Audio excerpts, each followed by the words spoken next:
Hello again, it's Harry here, your geriatric nurse from Toronto, Canada, back for more information dissemination for the care for the older adults and their caregivers.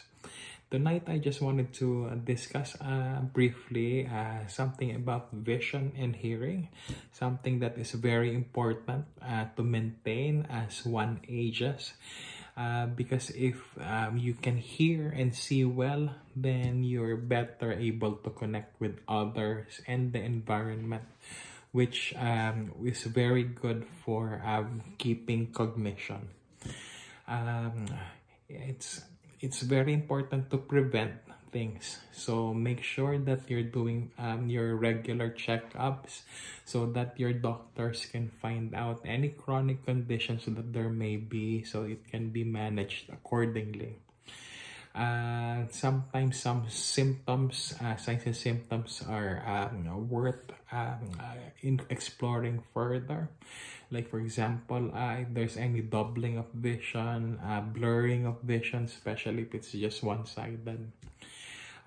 For hearing, sometimes some people may not be hearing very well, but if you really look into it, it's actually the cognition that was declining. So caregivers were having to repeat themselves or making their volume higher. But all the while it was actually the cognition and not the hearing. So it's always very important to, if there's a vision hearing decline, to have it checked by the doctor. Especially with hearing as well, sometimes it's connected with balance. So sometimes some people may it may cause them to fall if there's something going on in the ear.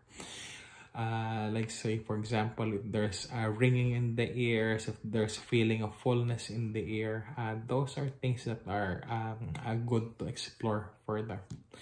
So make sure you prevent these things. If you see any of these signs and symptoms, reach out to your primary care provider so that you can maintain your wellness.